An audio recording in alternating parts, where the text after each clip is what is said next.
Welcome to the deep dive. We take stacks of sources and really unpack the key insights for you. That's the plan. And today, we're diving into a transcript from a recent Boardroom Masterclass, really trying to pull out the essential knowledge on how boardrooms, corporate governance, how it's all changing right now. Yeah, and we've got perspectives straight from the practitioners who are there, people actually in those rooms. Exactly. So, okay, let's unpack this. Well, it's quite something seeing how much things have shifted, especially hearing it from people right on the front lines.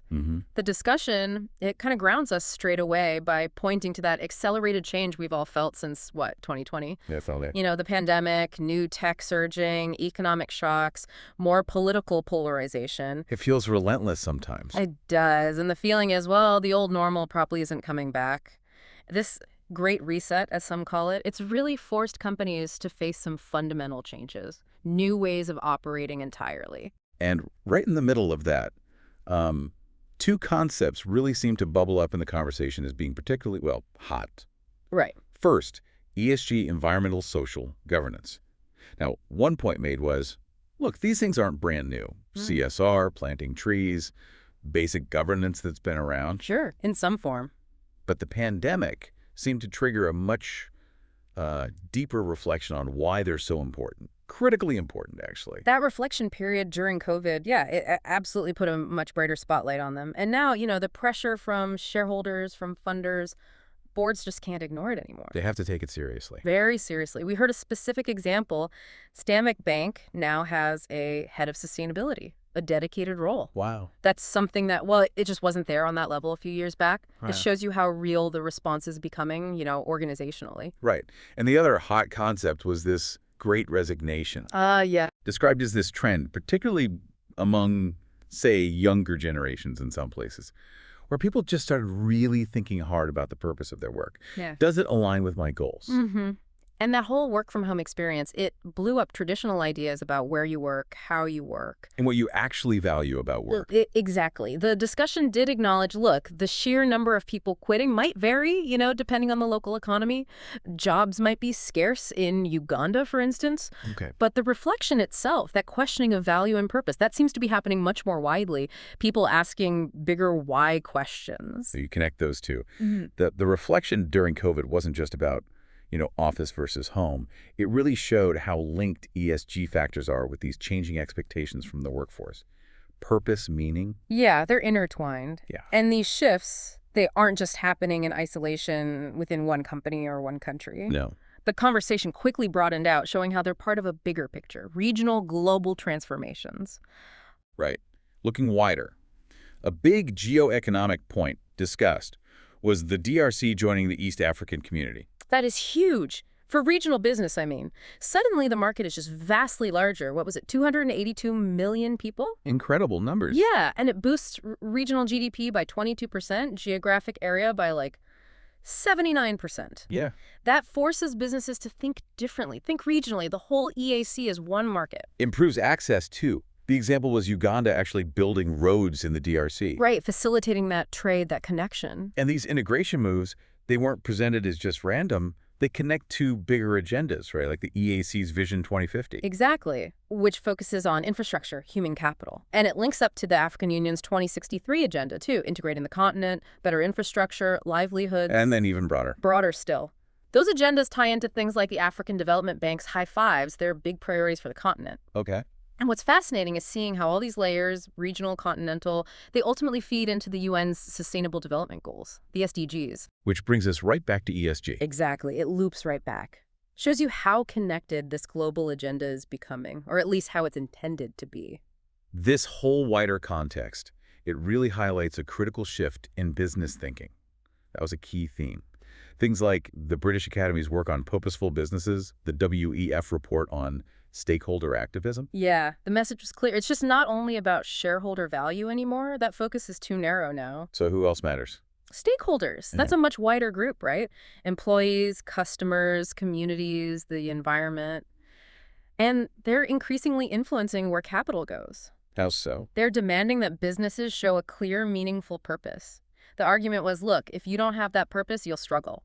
Struggle to attract talent, struggle to get investment. So for boards, it means going beyond just the financials. Way beyond. They need to ask what the discussion called the right questions. Like what? Questions about climate change, the planet pillar, about people's well-being, about governance itself, obviously, and about prosperity, but including things like ethical taxation now. Ethical taxation. Interesting. Yeah, so boards are being pushed to really define a purpose that aligns with relevant SDGs. Maybe, pick 3 or 4 they can genuinely focus on. Instead of trying to tick all the boxes superficially. Precisely. But a worrying point raised was that some boards, well, they're apparently still not having these tough conversations, maybe sticking to the old, comfortable agenda. So understanding that big picture, the global shifts, regional integration, the purpose discussion, it really helps you grasp the kind of changes hitting boards internally. Absolutely.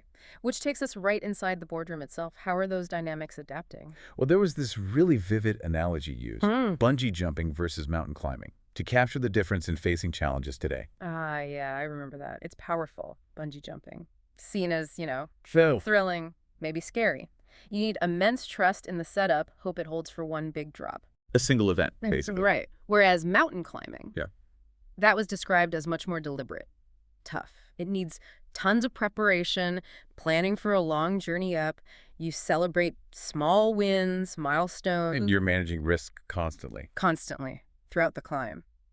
And you have to be ready for slips, for downturns. The preference seems strongly for mountain climbing as a better metaphor for business leadership now. Yeah, it reflects that need to prepare for a sustained effort, managing risks continuously, being ready for when things inevitably go downhill for a bit.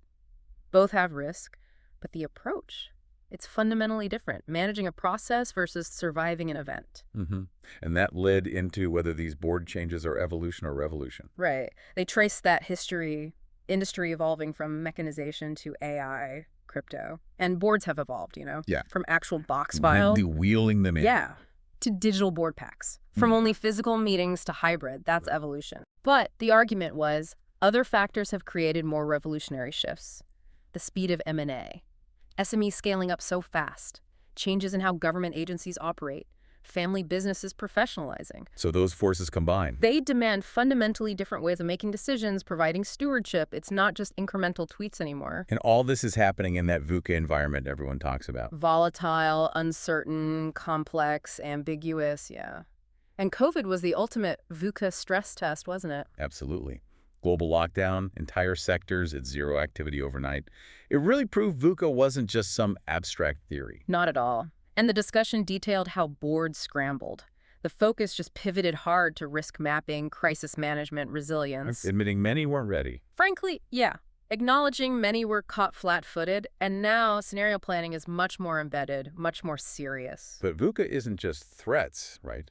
There are opportunities too. Definitely. Airlines struggled, hotels struggled during COVID, but tech, food delivery, huge growth. It's about how quickly you adapt to that volatility. And this pressure, it also affected the board management relationship. It did. Some found it actually brought them closer, increased trust, cohesion, a real sense of we're in this together. That's positive. But there were also, really tough stories like Special Olympics, Uganda.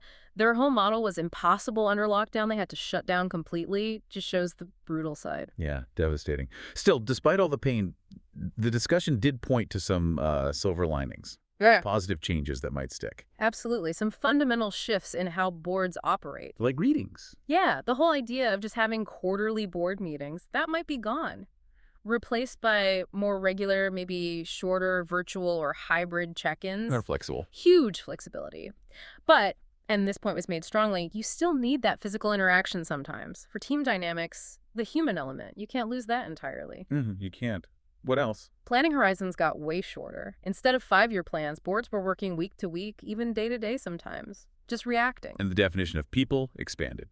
Right. Suddenly realizing how crucial outsourced staff were, even if not on the direct payroll, they had to be included in the crisis thinking. Innovation accelerated, too, out of necessity. Online platforms, even using boda-bodas for logistics. Yeah, incredible adaptation. And digitalization just became critical overnight. Mobile money, internet banking usage surged. And the key lesson seemed to be agility and people focus. Fundamentally, yes. The organizations that were agile, that really looked after their people, they navigated it best. So thinking about today right now, Mm. what are the key risks keeping boards awake? Reputation came up first. Always high on the list. It's just so crucial now. Perception drives customer choice. It drives talent attraction, everything. And talent itself is the next challenge. Definitely. Retaining people, attracting new ones. It's tough when expectations about work are shifting so fast. Dress codes, communication styles, and letting people go, even when needed, that's hard too. Then disruption, Yeah. constant threat. Always looming. Tech, regulation, new business models, changing whole industries, like financial services and telcos sort of merging into one space. That VUCA uncertainty again. Exactly. And related to that, the speed of information. Ah, yes. Nothing stays secret for long. Not anymore. Social media, tech.news, good or bad, it's instant. Global. They mentioned examples of like cabinet appointments or board papers leaking before official announcements. Nightmare scenario. Regulation and compliance, still critical. Absolutely essential. It's your license to operate. But managing that dialogue between what the market needs and what the regulations say, that's complex. Especially with political pressure sometimes. Yeah, that point about balancing regulation with political direction, needing careful documentation, maintaining independence, that's tricky territory. Cybersecurity has to be on the list. Oh, very real, very live risk. We're so dependent on tech. Boards have to ensure management has robust systems, testing, good providers, regular reviews, backups, end-to-end thinking. Okay. And finally, that perennial challenge. Yeah. How to win. Yeah. Balancing short-term results, chasing costs, hitting quarterly numbers with building long-term sustainable success. It's a constant tension. So all these pressures, risks, dynamics, it really circles back to who is on the board, doesn't it? And how they work together. Precisely. Which brings us to the human factor. The people. And there was debate about younger generations, Gen Y, Gen Z, on boards. Yeah, definitely more openness. The Special Olympics example, needing young athletes for relevance, that makes sense. But it's not an automatic right. No, the point was a board seat isn't an entitlement based on age. You have to demonstrate value, bring relevant skills. So maybe other ways to involve them. Exactly. Things like junior boards, reverse mentoring, ways to leverage their skills without necessarily giving them a full board seat right away unless they're truly ready. Okay. Thinking about the qualities needed today, what came out top? Integrity, highlighted as absolutely fundamental, a culture built from the tone at the top. And linked to real-world impact. Directly to fighting corruption, attracting ethical investment, and avoiding those negative societal impacts you see when integrity fails, hitting hospitals, roads, increasing inequality. Hard to measure, though. Notoriously hard. But the need for proactivity, maybe even stronger enforcement, was stressed. Beyond integrity. Skills. Skills relevant now. Digital and tech skills, obviously huge. People who can actually drive ESG, embed it in strategy, not just talk about it. And maybe people who shake things up a bit. Yeah, disruptors, free thinkers, people who challenge assumptions constructively. Bring different ideas. You need that in uncertainty. But they still need to be team players. Oh, absolutely. It's a balancing act. Skills, integrity, different perspectives, but able to work together effectively, and the right values underpinning it all. Okay. Other specific points that came up. Access to capital for SMEs. Yeah, a real challenge. And how sustainability is influencing who gets investment. Data analytics, too, just crucial for making informed calls now. And intangible assets, patents, IP. Increasingly important, especially for newer tech or knowledge-based companies, often worth more than physical assets. Board member insurance, professional indemnity. Becoming more necessary, sadly, given the increasing potential liabilities. And governance retreats. Still valuable even with Zoom. Reaffirmed, yeah. For team building, informal interaction with management, bonding, that human element again. Virtual is efficient, but it doesn't replace everything. And handling difficult dynamics. Powerful CEOs, tricky situations. Needs skilled, competent board members and really strong leadership from the chair. It's not easy. So the big existential question, will AI make boards irrelevant? The robot takeover. The argument was strongly no. Why not? Because while tech is imperative, it's evolving fast. Algorithms, doing credit underwriting, sure. But you still need human oversight, foresight, insight. That higher level thinking. Exactly. And human creativity, innovation. It still seems to thrive on interaction. Why else are tech companies still building huge physical campuses? Good point. Bring people together. Right. And you need diversity even when building algorithms, right? To make sure they're fair, relevant, that human social interaction. Probably not going away. So for people wanting to get onto boards in this new world. Be deliberate. Seek mentorship. Training helps, like the masterclass itself. Make yourself visible, available. But remember, it's not an entitlement. Show your value, build the skills. Okay, so pulling it all together, what does this mean for you listening? Our deep dive, drawing on these experienced voices, it shows a boardroom landscape being reshaped by, well, everything. Global shifts, regional integration, new ideas on purpose, disruption, and this real focus back on people and integrity. Yeah. Boards need to be agile, forward-thinking, tech-savvy, committed to sustainability, ethics, and they need to work well as a team. The demands are definitely higher, much higher. No question. So here's where it gets really interesting, maybe something for you to chew on. Given everything we've just unpacked, ESG, VUCA, tech, purpose, integrity, all of it, what single quality or skill do you think is the absolute most crucial for a board member to thrive in the years ahead? It's a tough one. Makes you weigh up all those different pressures. Indeed. Thank you for joining us for this deep dive. We'll be in touch about future opportunities to keep exploring these vital topics.